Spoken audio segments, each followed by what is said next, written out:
Welcome back नाज़रीन। ज़बरदस्त में एक बार फिर खुशामदीद। कमल साहबा, हमारा सेगमेंट है जिसका नाम है कैथारसिस।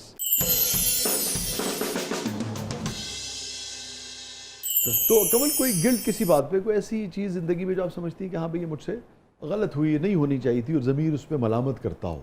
जी करता है ज़मीर मलामत, क्योंकि वसी जी मेरा बेटा स्पेशल है, मेरी मदर बीमार रहती थी, सो कभी कभी मैं एग्जॉस्ट हो जाती थी, मुझे घर में ही परफॉर्म करना पड़ता था कि आई एम गुड। जब आप बाहर से थके हुए आते हैं, ज़िंदगी में कई ऐसे मौके होते हैं जब आप डिप्रेस होते हैं, आप शेयर करना चाहते हैं तो आप शेयर नहीं कर सकते अपनी वालदा से, कि अगर वो सुनेंगी तो वो अपसेट होंगी कि अच्छा आज डांट पड़ गई, आज ये हो गया, या काम नहीं मिला, या व्हाटएवर जो इशू होते थे, तो मुझे घर में भी परफॉर्म करना पड़ता था विद अ स्माइलिंग फेस। तो कभी कभी जब मेरी माँ मुझसे लड़ती थी ना, तो मैं फिर अम्मा के आगे बोल पड़ती थी कि अम्मा आपको क्या पता, मैं भी इंसानों में थक जाती हूँ, मैं भी बीमार होती हूँ, मेरे भी दर्द होता है, लेकिन मैं कहती नहीं हूँ कि अगर मैंने कहा तो आप डाउन होंगी, लेकिन आप ज़्यादती कर रही हैं। अब मैं कहती हूँ कि मुझे नहीं कहना चाहिए था अपनी माँ से, ये बातें नहीं करनी चाहिए थी। पता नहीं मेरे जुमले के बाद मेरी माँ कितनी हर्ट हुई होगी सारी रात के, अच्छा मेरी बच्ची प्रॉब्लम में थी, अच्छा उसको तकलीफ़ हो रही थी, अच्छा उसके सर में दर्द हो रहा था, या उसको टेम्परेचर था, वो तब भी काम करने के लिए गई थी। तो मैं उन मोमेंट्स को रिग्रेट करती। फिर मेरी माँ ने कम कम बोलना शुरू कर दिया मेरे साथ, डांटना, मुझे सारा कुछ करना। तो वो एक है ना कि जब आपके वालिदैन आपके डर से बात करना छोड़ दें, तो ये औलाद के लिए बहुत बड़ा जो है वो है।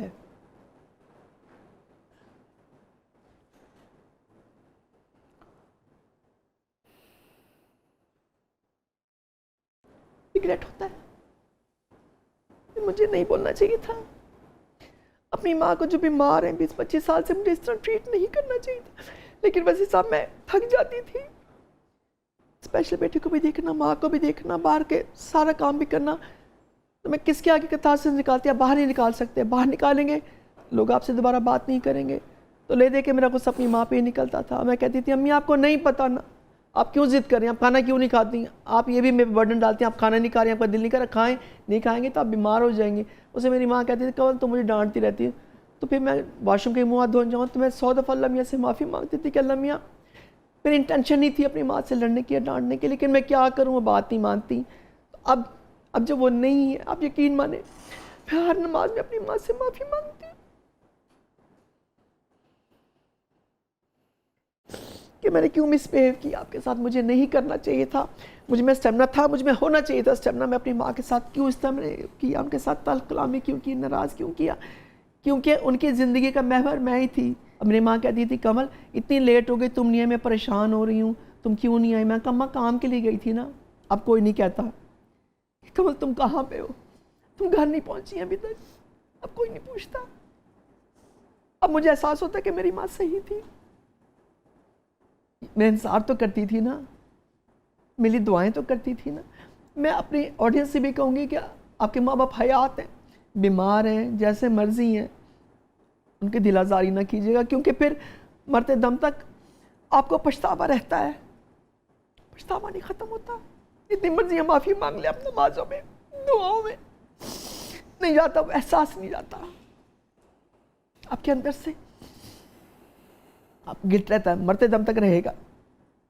अल्लाह से भी माफ़ी मांगती हूँ, माँ से भी मांगती हूँ, लेकिन नहीं होना ये मुझे है। नहीं, अल्लाह ताला बड़ा दरगुज़र फरमाने वाला है, और लाज़ बात है कि जब इंसान को इतनी शिद्दत से, हम सबको ये एहसास होता है अपनी अपनी जगह, तो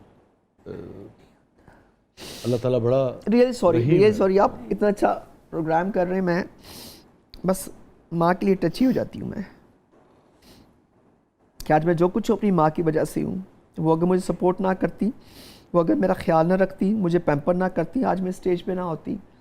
लेकिन जब मेरी बारी आई तो मैंने क्या किया, रिग्रेट है।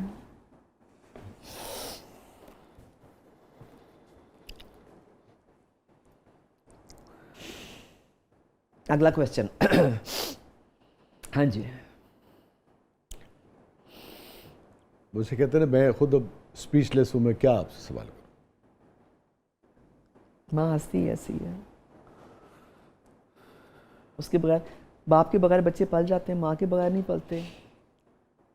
क्या मुकालमा हुआ था आपका आखिरी अपनी वालदा से? नहीं हो सका, मैं ऑफिस में थी, मैं घर आई, तो उनके ऊपर कपड़ा दिया हुआ था और एक हमारी काम वाली वो सूरत यासीन पढ़ रही थी।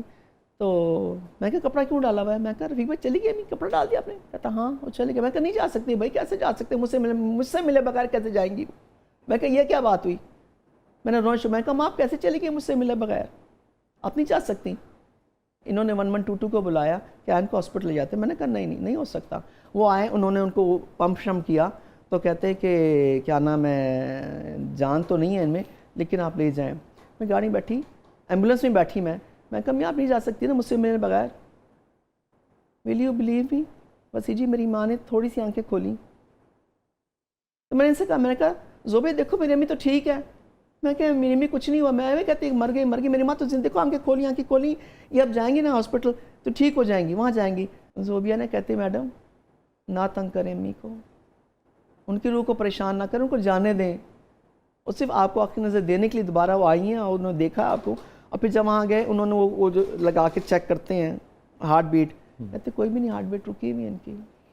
और ये जो बीच में वाक़या आप बता रही हैं, अब आपको क्या लगता है कि ये आपका सिर्फ एक तसव्वुर था, आपका ख्याल है, आपकी मोहब्बत थी, या हकीकतन उन्होंने? हकीकतन उन्होंने थोड़ी सी आंखें खोली। अब मैं ज़ुबैर का देखे अम्मी की आंखें खुली हैं, देखें वो ठीक है। आप लोग कैसे कह रहे हैं कि मर गई? मैं कहा देखे दोबारा फिर से मुझे कहा कि ना करें, आप जितना चीख रहे हैं वावेला करिए, उनकी रूह जा नहीं पा रही, ना रोकें उनको जाने दें, बस कर दें।